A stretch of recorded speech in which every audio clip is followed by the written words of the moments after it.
This is the Biz News Podcast, one-on-one conversations with experts in business and personal development.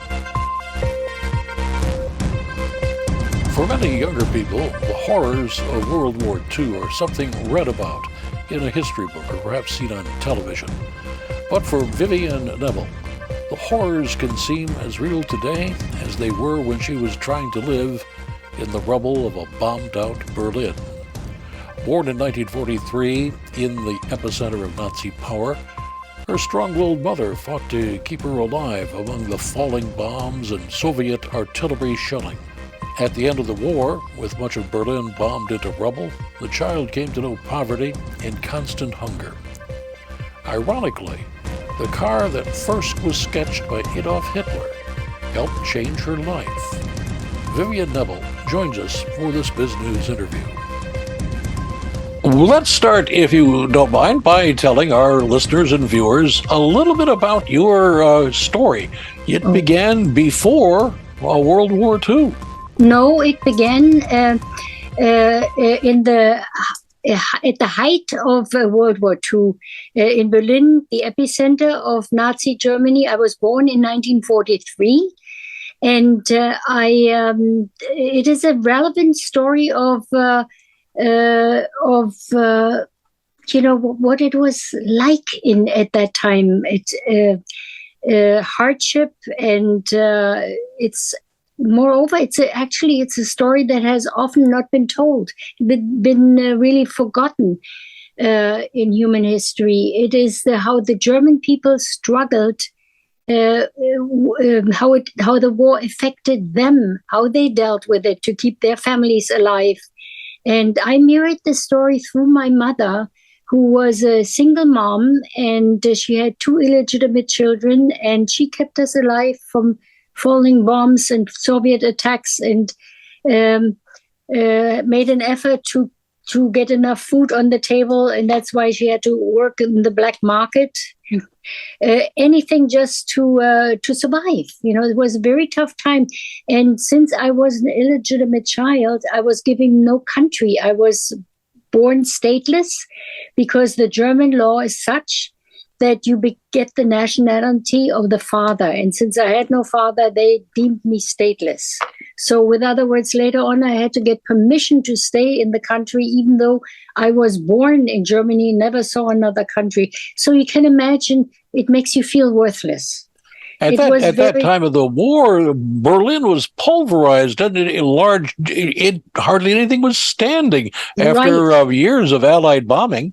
Yes, that's all I remember, really. From the time I can remember, I only remember destruction. There was no color. It was void of any color, destruction, and people just scrambling to get food and keep warm because hunger and cold was a constant. And I remember getting scraps, asking for scraps for my cat at the grocery store, and they'd give me put chicken heads in there in that little pail. My mother would make soups out of them, and going to the market and picking up wooden crates to make a fire so we can keep warm or even cook something. It was very, very tough. I had many, many strikes against me, and also when I started school at the age of 6, I did not go to kindergarten. I started school at the age of 6 and was not prepared and could not follow the concepts of the teacher. So I had trouble there and was condemned dumb to my mother by the teacher. All that on top of it, you feel worthless. So I struggled, but with immigration. We immigrated in 1956. At the time I was 13 years old to search for better life. The life changed, but the first winter in Canada, we were still went hungry again because my stepfather could not find a job because he was not a command of the language. He was a custom tailor by profession. So the first winter he could not find work, and we went hungry once again. So my mother took me by the hand and we walked into a church and explained our plight to the priest, and he handed us sympathetically $35 so we could buy the staples. So my mother went to buy rice and flour, the staples to keep us going. And then at the age of 14, I asked my mother if I cannot leave school and help and go enter the workforce. And she got a special permit because of that child labor law. And I landed a job at a dentist and who was going to teach me to become a dental assistant. And so I did my best there. But again, it was tragic. One of his friends walked into the office one day when he was not there and sexually assaulted me. So I was 14. I did not know how to handle it. I was afraid. I was ashamed to tell my boss, the doctor, when he came in. But I did muster up the courage, and I did tell him because I was so afraid he might come back and do it again. And I told my mother, and she said, "Oh no, you have to leave." So I left that job, and then I went to night school and learned typing and stenography, and I landed a job at Volkswagen Sales and Service, that iconic car dealership. And that is where I worked. I got a job because I knew how to type and stenography, but I got a job in the accounting department. There was no camaraderie. There was no connection. And I slipped into deep depression. And at the age of 17, I tried to take my own life, through, I heard somewhere that when you put a car in the garage, turn on the motor and close the garage door, that the carbon monoxide would render you unconscious and you drift to your ultimate end. So that's exactly what I did. And then miraculously, a little girl stood in front of me and she said, "What are you doing?" Seemed like she came out of nowhere, and I just turned off the motor immediately, opened the garage door, and told her meekly, "I'm going to wash my car." And she skipped off, blissfully unaware that she just saved my life. And I thought, where did she come from? And then I realized there was a side door I was not aware of, but it was not meant to be. So I clung onto a glimmer of hope and kept going. At the age of 20, that happened. Well, that happened a little later. I kept on going there to the accounting department, but then a position was open in the customer service, and I became the secretary of the service manager because I knew how to type and do stenography. So I got that job, and I already felt better because I saw people. It wasn't stifling, I had life around me, and so. At the age of 20, a man walked in, a very handsome man, bought a Porsche, and he became my husband. And from then on, everything changed because he believed in me. He encouraged me to learn and grow. And I learned to pilot a plane. I ran a marathon. I helped him in the business. So I followed his advice, and then life just became better and better. We got married, and then we immigrated from Canada to the United States. And because he went to do business with someone else, and so we moved to the United States, and then decided to become American citizens. And I remember becoming very emotional because when they welcomed me.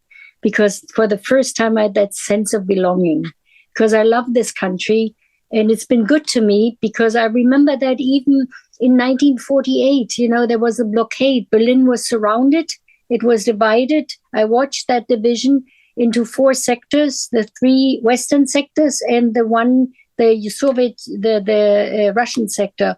And the Russians didn't let any supplies come into the West. So Berlin was encircled and we had no food. So the Americans launched in a year-long airlift and dropped food on our city. So I have much to be thankful to this country for, I don't forget. You have put all of this stuff, all of this astounding life into a book. Would you tell our listeners and viewers the name of the book? Yes, it's called From Rubble to Champagne. And I said from rubble because I literally came out of the rubble, the destruction of Berlin. It was nothing but destruction, and the people, that city actually mirrored its traumatized traumatized people. It was just destruction. So I called it From Rubble to Champagne, which is now, because I became very successful. And I wanted to give back, and I want to help those that feel defeated and suppressed to never give up hope. That is my message. To always believe that better is coming. And even amidst tragedy, you can see there's still the beauty of life that is always waiting for us. We need to cling on to this. It will get better. Life is not static.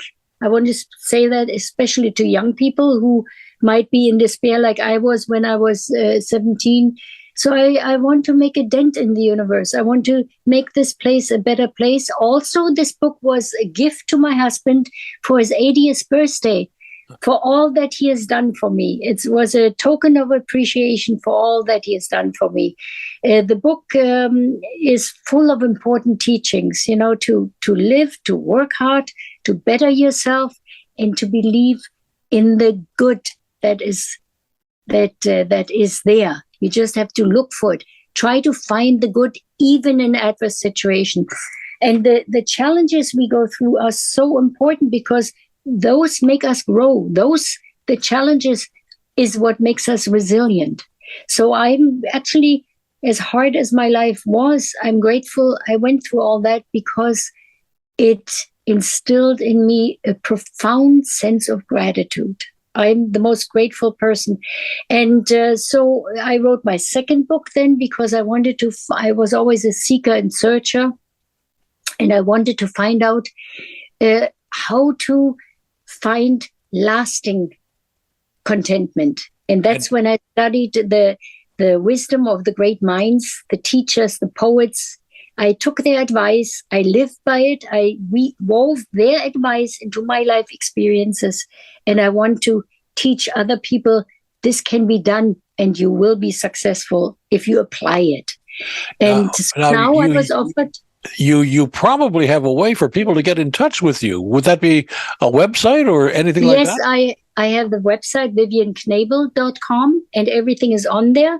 It also shows my documentary that they have just done on my life. And I'm very excited about that because it can assist in the current world situation. My documentary, because it is, when you think of Hitler's Nazi Germany, the whole world was affected by it. And now we have the war in the Ukraine, Putin's war. Many similarities. It shows you that you need to think with your own mind, trust the integrity of your own mind, and don't fall for lies and propaganda, which in Nazi Germany, they were so great at it. Same thing in Russia. Putin's war is the same thing. So much is to be learned from this. I also hope to help young people that it would be a learning experience, historical experience, and also I depict so much humanity in my documentary that I hope it will develop empathy for the people around us. You've been watching the Biz News Podcast. We welcome your input. Send your email to editor@biznews.com. Thanks for watching.